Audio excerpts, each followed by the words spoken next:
So I really, again, thank everyone who's responsible for organizing this event to allow me to share a few comments this morning, and for some people this evening or even night. This is a very important topic, of course, because what we are all concerned with is a possibility of an escalation of conflict leading, in fact, to direct war. So it's important for us to be critical, to be quite honest, to have no illusions about what it is we are up against. You know, we saw with the Biden administration the illusions being perpetrated by some that this administration might be reflective of a change in U.S. policies, that there will be a commitment to de-escalating tensions and a commitment to the U.S. becoming a peaceful nation or a nation committed to peace. Well, many of us felt that this was a fantasy. It was based on a misreading of the U.S. history and a misunderstanding of the hegemonic interests driving U.S. policies. So what we have seen with the ascendancy to power of the Biden administration is a administration still committed to advancing U.S. interests using military means. We see the arrogance and the white supremacist psychopathology of decision makers in the U.S. and Europe reflected in the comments of the new Secretary of State, Anthony Blinken, last month in Alaska, where he declared, without evidence, of course, because it doesn't exist, that China's actions, quote, pose a threat to a rule-based order designed to maintain global stability, unquote. Now, of course, this contradicts the views and opinions of global humanity that consistently in global opinion polls identifies the US as the number one threat to global peace.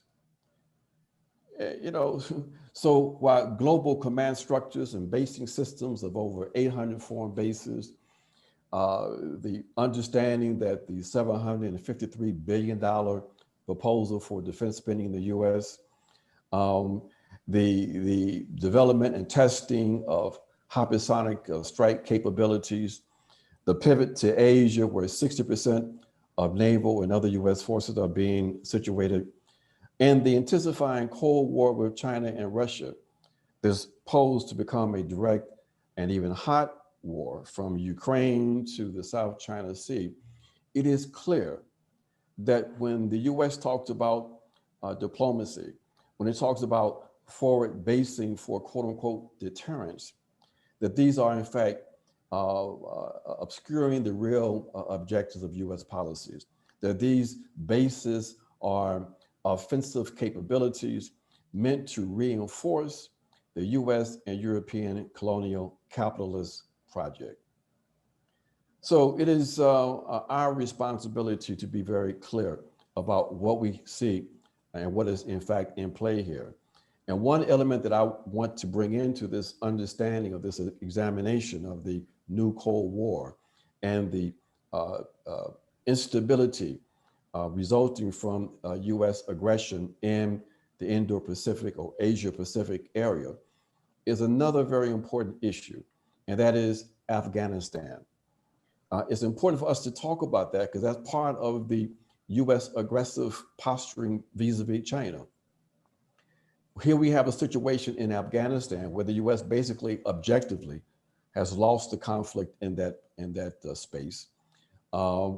But they are still attempting to try to undermine the so-called peace process that was initiated by the Trump administration last year that called for the US to basically withdraw its forces, all of its forces, including its mercenary forces from Afghanistan.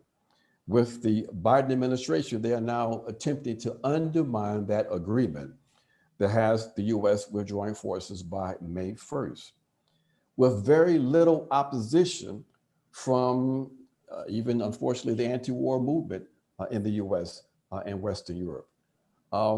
This is a critical issue because we understand that the real objective of the U.S. attempting to stay in Afghanistan has nothing to do with its concerns about human rights. We know that's a fraud, but it is based on their attempts to try to undermine, try to block Chinese interests, try to ensure that if the U.S. is forced to continue to limit its physical presence, that they will be in a position working with their allies to try to undermine the ability of the Chinese to expand their influence in that part of the world. And they're concerned about that because of the Belt and Road Initiative. They're concerned about the moves that have been made by the Chinese to connect up with Pakistan. They understand that in Afghanistan, you have something like $1 trillion worth of precious unexploited minerals like coal and iron and gas and cobalt, mercury, lithium, and they want a part of that. They want to block the expansion of the China-Pakistan economic corridor. They want to remain in Afghanistan because they see the possibility of mischief, if you will, in undermining China and in whipping up oppositional activities in the western part of the Chinese landmass, primarily working with and working through the situation with the Uyghurs. So these are the objectives of the U.S. attempting to stay in Afghanistan.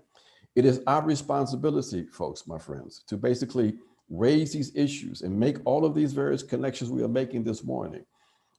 We have to show our friends that it's important to understand and to describe the situation, but even more important for us to build opposition to it.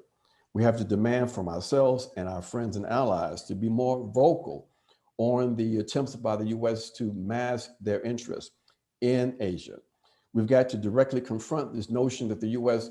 is some champion of democracy and human rights. We can't concede that ideological territory to the U.S. Confront them on this issue of democracy and human rights. We have to expose the U.S. as being the warmongers and aggressors that they in fact are. So my friends, we have this task, this responsibility.